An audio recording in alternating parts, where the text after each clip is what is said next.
Tom Felton, alias Drago Malfoy, dans les films Harry Potter, est venu récemment apporter, pourrait-on dire, son soutien à J.K. Rowling. Et que n'a-t-il pas fait là, puisqu'évidemment, tous les woke lui sont tombés sur la tronche, mais pas que d'ailleurs, la presse wokisée globalement lui est tombée sur la tronche, mais, parce qu'il y a un mais, on voit ça ensemble.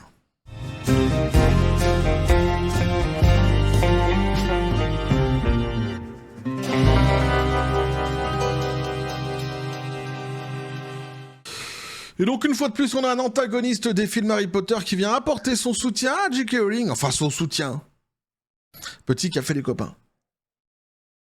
On va voir tout de même que c'est à nuancer. Mais avant d'arriver au mais, le fameux mais que je vous ai promis, en introduction, je tiens à remettre la citrouille au milieu du village. J'ai fait 2 erreurs durant ma précédente vidéo dans laquelle je me posais des questions sur l'éviction potentielle de Papa Essiedu, qui doit jouer le rôle de Severus Rogue dans la série Harry Potter. La première des erreurs que j'ai commis, tout simplement, je pense que vous l'avez tous constaté, c'est-à-dire que très tôt dans la vidéo, mon doigt a glissé sur le clavier de l'ordinateur et on est passé en plein écran. Donc vous n'avez pas eu l'article quasiment toute la vidéo, vous n'avez eu que moi, vous avez eu beaucoup de moi du coup les copains. Quoi qu'il en soit, ça ne changeait pas le fond de la vidéo, ça ne changeait que la forme. C'est pour ça que j'ai diffusé la vidéo, parce que finalement ça pétait pas 3 pattes à un connard comme erreur. Mais j'ai fait une seconde erreur qui m'a été donc d'ailleurs indiqué par une autre personne, donc ici, toujours dans cette même vidéo, dans les commentaires de cette vidéo. Je tiens à préciser d'ailleurs à cette personne, si elle passe ici sur cette vidéo, auquel cas si elle n'y passe pas, pour tous les autres, je ne suis pas de ces youtubeurs qui ont un ego surdimensionné et qui ne reconnaissent pas leur erreur. Lorsque je fais une erreur, surtout par exemple ici, une erreur de temporalité sur quelque chose que j'ai dit, si c'est une erreur qu'elle s'avère vraie, je reconnais mon erreur dans une prochaine vidéo, j'ai aucun problème avec ça. C'est d'ailleurs ce que je vais faire ici. Alors ce que j'ai dit par contre est vrai, le grief que J.K. Rowling a avec Papa Essiedu, parce que c'est de cela dont il est question, tout cela est vrai. Néanmoins, effectivement, j'ai fait une petite erreur de temporalité, et ce que je voulais dire ici, c'est qu'il n'est pas nécessaire de venir avec condescendance et mépris dans les commentaires pour me le dire. Tu peux me le dire tout simplement, tu vois, ah tiens, je pense que tu t'es planté ici, tu devrais vérifier, plutôt que de dire ce qui a été dit ici. Donc c'est Pi 2 Rho de la Lune, 626 qui nous dit Papa Essiedu est né en 90, Papa Essiedu est donc allé à 10 ans voir J.K. Rowling pour lui dire qu'elle faisait une erreur avec le casting de Daniel Radcliffe. Mais bien sûr, 3 petits points. Donc on sent ici évidemment le ton condescendant et méprisant. Ce n'est pas nécessaire, puisque effectivement je me suis planté dans la temporalité. Dans mes souvenirs, puisque c'était une vidéo que j'avais faite il y a donc déjà quelques semaines de cela, dans mes souvenirs, le grief daté du premier casting pour le premier film Harry Potter, et en fait c'était tout simplement pour l'adaptation télévisuelle. C'est en cela que je me suis trompé. Néanmoins, le grief est exactement celui que j'ai mentionné. Donc une fois de plus, tu vois, dans le fond, sur le fond de l'histoire, il n'y a aucun problème. Mais donc je vais rectifier quand même l'erreur, puisqu'ici, donc on va reprendre les termes exacts de J.K. Rowling. J'ai retrouvé l'article que j'avais lu par le passé, et donc elle nous dit ici, il y a des années, lors d'une discussion sur l'adaptation d'Harry Potter à la télévision ou au théâtre, Papa a clairement indiqué qu'il ne pensait pas que Daniel était un bon personnage pour Harry, a déclaré Rowling. Il pensait que le rôle nécessitait quelqu'un doté d'une intelligence émotionnelle plus profonde et d'une présence plus mature. J'ai été choqué. Donc voilà, il remettait en question les choix de J.K. Rowling par le passé, ça l'a agacé, ça l'a énervé, c'est ce qu'elle a déjà expliqué, et donc le premier grief qu'elle a déjà depuis quelque temps maintenant avec Papa Essiedu date de là. Et l'erreur que moi j'ai fait, c'est justement une erreur de temporalité. Effectivement, c'était pas pour le premier film, mais pour lorsqu'il discutait de l'adaptation au théâtre ou à la télé des films Harry Potter. Donc, mais voilà, donc j'ai rectifié l'histoire ici, j'ai remis la citrouille au milieu du village, et je le répète, pas besoin d'être condescendant ou méprisant dans les commentaires pour m'indiquer lorsque j'ai dit une connerie. Ça m'arrive de temps en temps, je suis humain, et parfois ma mémoire me joue des tours sur des vidéos que j'ai pu faire il y a plusieurs semaines de cela. Bref, donc on attaque maintenant, et vous allez voir, c'est quand même assez hallucinant ce qui se passe ici avec Tom Felton, parce qu'il y a vraiment une grosse machine médiatique qui s'est mise en place, et ça explique en fait, même si les woke sont une toute petite minorité d'emmerdeurs, le pouvoir de nuisance qu'ils peuvent avoir, parce que ça explique à quel point ils sont portés réellement justement par pas mal de médias qui sont très woke. La réponse de Tom Felton au débat sur le genre de J.K. Rowling suscite la fureur des médias, mais la réaction du public raconte une histoire différente. Tom Felton est soudainement devenu la dernière cible des médias grand public dans une controverse en cours sur l'identité de genre, non pas pour avoir lui-même dit quelque chose de controversé, mais pour avoir fait quelque chose de bien plus scandaleux en 2025. Il a remercié l'auteur de Harry Potter, J.K. Rowling. Et oui, tu ne rêves pas, en fait, il n'a juste pas craché dans la soupe. On va le voir ici, il n'y a absolument pas du tout question, il n'est absolument pas question de genre, de transidentité ni rien dans ses propos, mais c'est ce que la presse va dire. Lors d'une interview aux Tony Awards, Felton a fait un bref commentaire respectueux sur la créatrice du monde des sorciers qui l'a rendue célèbre. Cela a suffi à faire réagir les médias. Aux yeux de certains médias, exprimer sa gratitude est désormais un motif de cancel. Donc on est à chaque fois sur les mêmes pratiques, hein, et de toute façon c'est une secte qui est complètement radicale, hein, qui est la secte woke, avec des pratiques évidemment d'annulation, de cancel, d'effacement. En fait, il faut effacer son opposant, et ce peu importe la manière. Ça rappelle évidemment d'autres pratiques par le passé des régimes fascistes, hein, puisque c'était exactement la même chose, hein, effacer l'opposant, quiconque en fait critiquerait le régime. C'est exactement ça. Donc, il nous dit ici, donc, je ne suis pas vraiment à l'écoute, a déclaré Felton lorsqu'on l'a interrogé sur la controverse persistante autour de Rowling. La seule chose dont je me souviens toujours, c'est que j'ai eu de la chance de voyager à travers le monde. Me voici à New York. Et je n'ai rien vu de plus rassembleur que Potter. Et c'est elle qui est pour quelque chose. Je lui en suis incroyablement reconnaissant. Donc, en fait, le média vient lui poser une question, en fait, sur la controverse qui existe autour de J.K. Rowling, il botte en touche. Il veut pas en parler. Et à côté de ça, par contre, il remercie celle qui a fait sa carrière. Avec beaucoup de respect. Donc ici, déjà, on peut saluer le fait qu'il y a encore des célébrités qui aient suffisamment de Pokéballs pour ne pas se plier au jeu de la presse de taper systématiquement sur J.K. Rowling. Ça, c'est la première chose. Et puis, en plus, de garder un respect, c'est quelqu'un, on peut en tout cas le féliciter aussi là-dessus, de garder un respect sur la personne, finalement, qui a fait sa carrière et de ne pas cracher dans la soupe. Internet avait à peine digéré la citation que les gros titres explosaient et sans nuance. Donc les médias alimentent une réaction de genre fabriquée contre Tom Felton. Mais c'est complètement fabriqué, c'est ça qui est dingue. Les principaux sites de divertissement ont rapidement présenté des réactions modérées de Tom Felton comme une honte publique, et ont peint l'image d'un homme déchiré en lambeaux par les bonnes gens du monde qui étaient complètement dégoûtés par lui et ses commentaires. Donc ils vont complètement dessiner une histoire, broder une histoire qui n'existe absolument pas autour des propos de Tom Felton. C'est juste hallucinant. Et alors c'est marrant parce qu'ici ils font quelque chose que moi j'aime bien faire généralement avec la presse française. Ici donc c'est une presse américaine qui le fait, c'est-à-dire qu'ils épinglent leur propre presse. Et ça, j'aime bien parce que ça démontre à quel point, très souvent, ils sont d'une malhonnêteté intellectuelle XXL, mais surtout à quel point aussi, parfois, on parvient à constater, en fait, cette machine malhonnête, woke, qui peut se mettre en place très rapidement comme une espèce de rouleau compresseur. Et c'est le cas ici. En quelques heures, des articles sont apparus avec des titres tels que « Tom Felton suscite une vive réaction après avoir exprimé sa gratitude à J.K. Rowling ». Une vive réaction.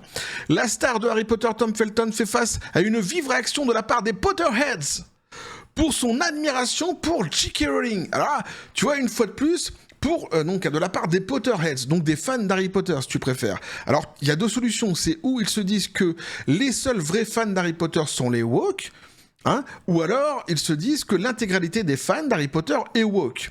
Dans les deux cas, c'est faux, puisque la majorité, la grande majorité des fans d'Harry Potter, d'ailleurs, et on va le constater ici, ne sont pas woke, et sont plutôt derrière J.K. Rowling. Ils ne sont qu'une toute petite minorité d'emmerdeurs, mais qui ont un pouvoir de nuisance XXL, puisqu'on le voit ici, ils sont complètement propulsés par les presses mainstream, ce qui n'est pas le cas du camp d'en face, du tout. Le camp d'en face, il se défend comme il le peut, comme nous sur cette même chaîne d'ailleurs, avec les armes que nous avons. Et bien souvent, les seules armes qu'on a, c'est les réseaux sociaux. Ou YouTube, comme moi ici. Ou les deux d'ailleurs. Les réseaux sociaux et YouTube, puisque moi j'utilise les deux. Ces deux volets, justement pour faire passer les messages que je veux faire passer, que je veux faire véhiculer, les messages sur lesquels, généralement, nous pensons complètement... nous sommes en adéquation, sur cette même chaîne lors de mes vidéos, quand on en parle ensemble dans les commentaires ou sur d'autres, justement sur d'autres supports de la chaîne tels que Discord, etc. Donc ici, voilà, donc on pourrait se poser cette question-ci, mais en réalité, en fait, la réponse, elle va être donnée directement derrière. Il considère vraiment que tous les fans, en fait, sont des woke. Je suis tellement fatigué des acteurs de Harry Potter qui ne parviennent pas à saisir l'instant, nous dit donc un autre article, présent la réaction négative de Tom Felton est méritée. Un autre article nous dit « Les fans d'Harry Potter critiquent la réponse de Tom Felton aux opinions de J.K. Rowling. Les fans d'Harry Potter. » Donc maintenant, tu as compris que les Potterheads, c'est les fans d'Harry Potter. Donc ça englobe en fait tous les fans d'Harry Potter. Donc tu es donc un woke. Si tu es fan d'Harry Potter, si tu aimes cette licence, pour la presse mainstream, tu es forcément woke. Tom Felton suscite des réactions négatives avec des commentaires atroces. Des commentaires atroces sur J.K. Rowling. Ah ouais. Le mec, il a juste remercié celle qui a fait sa carrière. C'est tout. Alors, le message était clair. Felton avait franchi la ligne. Les gros titres ne se contentaient pas de rapporter des critiques. Il construisait un récit où la grâce de Felton était perçue comme une trahison et où le nom de Rowling restait radioactif même lorsqu'il était mentionné sans jugement. Mais faites défiler l'écran au-delà des gros titres, naviguez jusqu'au post de Variety sur X qui a tout déclenché et vous trouverez quelque chose que les médias ont commodément ignoré, le soutien pour Tom Felton et beaucoup même de soutien. L'opinion publique raconte une histoire différente, malgré la tentative de présenter la situation comme un autre moment où une star de Potter est sous les feux des critiques. La réponse réelle des fans et des observateurs occasionnels a été beaucoup plus équilibrée, voire extrêmement encourageante. Certes, certains témoignages progressistes ont condamné Felton, le qualifiant de lâche comme Malfoy et l'accusant de s'exprimer avec une indifférence privilégiée, mais ces voix ont rapidement été accueillies par une vague de réactions négatives.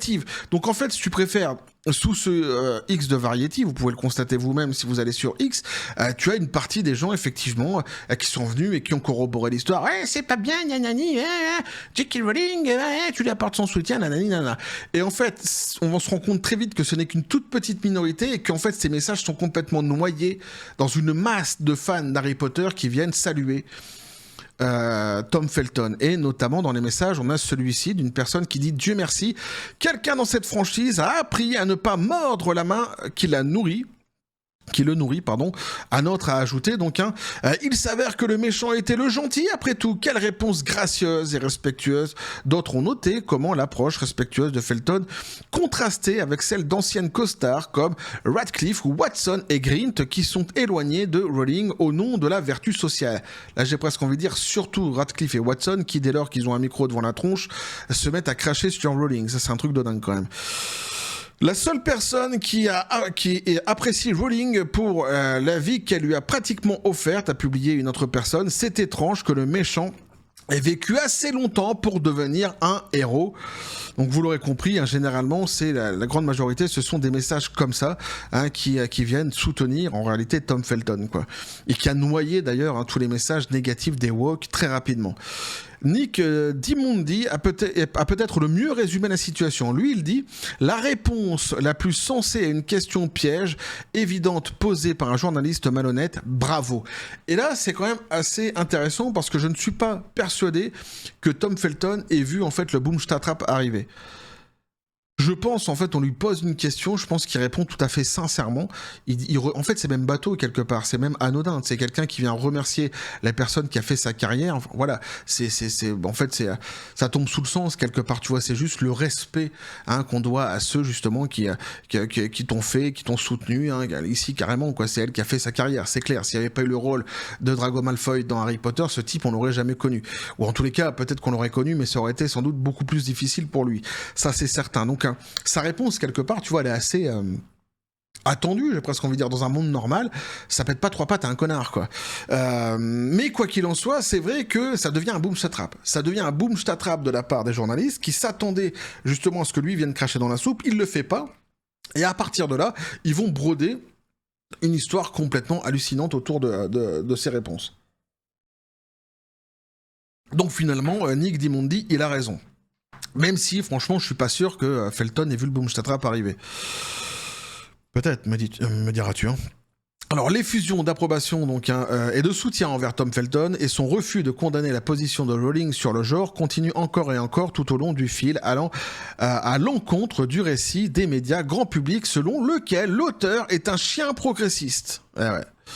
Difficile d'ignorer ce sentiment grandissant, les gens sont las de l'indignation artificielle. Felton n'a soutenu aucune position politique, il n'a pas débattu de la question du genre, il a simplement reconnu l'influence de Rowling et la presse s'en est félicitée. J.K. Rowling, elle-même victime d'abus odieux, est restée ferme sur ses positions, défendant les droits liés au sexe, contestant fréquemment les changements de définition de genre impulsés par les militants. Elle a ouvertement critiqué les anciennes stars de Harry Potter pour avoir pris parti contre elle, déclarant... Alors ça, c'était quand même une sacrée punchline qu'elle avait envoyée par le passé, on l'avait déjà lu ensemble, on va la relire ici. Les célébrités qui ont adhéré à un mouvement visant à éroder les droits durement acquis des femmes peuvent se garder de présenter des excuses aux personnes traumatisées par la détransition et aux femmes vulnérables qui dépendent d'espaces non mixtes. Alors en plus, c'est tout à fait, une fois de plus, une phrase qui tombe sous le sens, hein, c'est du bon sens, hein, mais c'est une sacrée punchline, évidemment, envoyée dans la tronche de Watson et de Radcliffe notamment. Malgré cela, donc son emprise sur la franchise reste forte. Rowling est citée comme productrice exécutive du prochain reboot d'Harry Potter par HBO. HBO l'a soutenue en publiant un communiqué. J.K. Rowling a le droit d'exprimer ses opinions personnelles. Nous resterons concentrés sur le développement de la nouvelle série qui ne pourra que bénéficier de son implication. Implication jusqu'ici fantôme. En tous les cas, moi, je me demande vraiment ce qu'elle fout, puisqu'elle avait promis de tenir elle nous avait promis à tous les fans d'Harry Potter qu'elle tiendrait donc cette série de main de maître et qu'elle ne laisserait absolument pas des choses aberrantes arriver qui seraient contre ce qu'elle avait écrit justement dans ses fameux livres. Or, ici, on a quand même le casting de Papa Essiedou, dont elle dit elle-même que c'est une aberration, mais elle ne souhaite pas rentrer en conflit avec HBO sur ce fameux casting. Donc j'ai presque envie de dire, qu'est-ce qu'elle fout là, quoi ? À quoi elle sert si finalement elle regarde de loin les choses mais qu'elle dit absolument rien, elle ne conteste absolument pas les choix d'HBO, alors les choix importants, ce que je veux bien, tu vois, peut-être qu'elle va critiquer les vêtements, machin, ça, ok d'accord, mais nous on l'attend pas sur ça, on l'attend sur les choix importants, notamment ceux des castings. Bref. L'essentiel, donc, le débat sur le genre autour de Tom Felton n'est pas vraiment une question de genre. Donc, il s'agit de savoir si l'on a encore le droit de parler avec gratitude d'une personne que les médias ont mis sur la liste noire. Felton a tenu des propos honnêtes, mesurés et reconnaissants. En retour, il a été traité de traître par des journalistes qui n'ont jamais pris la peine de refléter la réalité et l'ironie. Alors que la presse prétendait que les fans de Potter le déchireraient, en réalité, ils l'ont soutenu. Il s'avère que la véritable magie réside dans l'honnêteté et Tom Felton pourrait bien être le dernier sorcier prêt à l'utiliser. Donc voilà ce que pouvait nous dire ici l'article, les copains. C'est juste hallucinant parce qu'en fait on a sous nos yeux, il y a plusieurs choses à dire. Mais d'abord, je pense que ce qui est vraiment intéressant, c'est la machine qui se met en place, la machine woke qui se met en place. Et c'est vrai que quand on dit qu'ils sont qu'une minorité, ça se constate en fait très facilement. On l'a vu avec les flopbusters qui se sont enchaînés dans les films, les séries, dès lors qu'ils étaient empreints de wokisme, ou dans les jeux vidéo qui sortaient justement qui étaient wokisés. On voit que ce n'est pas un public, ils ne sont pas acheteurs et ils ne représentent qu'une toute petite minorité d'emmerdeurs qui buglent sur les réseaux sociaux notamment. Néanmoins, ils ont avec eux une arme hyper puissante, c'est-à-dire qu'ils ont une grande partie des médias qui sont là pour les aider et les soutenir, ce que n'a pas le camp d'en face. Nous, on n'a que les réseaux sociaux, on n'a que notre parole, on n'a que nos actions, on n'a que ce qu'on entreprend en fait pour pouvoir faire passer, véhiculer notre message. D'ailleurs, finalement, si on ne le faisait pas, si les types comme moi en fait ne venaient pas sur YouTube pour dénoncer tout cela, eh bien ça serait un silence total, c'est ce qu'ils espèrent d'ailleurs le plus, et ils auraient pu continuer et avancer davantage dans le wokisme. On leur a mis un gros frein dans la tronche justement en venant ramener notre fraise, que ça soit moi par exemple ici sur YouTube, mais il y en a d'autres, je ne suis pas le seul, mais aussi sur les réseaux sociaux. Ça a créé un effet boule de neige où beaucoup de gens se sont dit en fait je suis pas le seul à penser comme ça, je suis pas complètement timbré, je vois bien qu'il se passe quelque chose avec cette idéologie de malade, et il y a d'autres personnes finalement qui le disent. Et en fait, c'est comme ça qu'on a réussi, nous, à créer, à s'organiser, j'ai presque envie de dire, quelque part, pour créer une contre-attaque sur cette idéologie woke, une contre-attaque qui a des effets quand même très...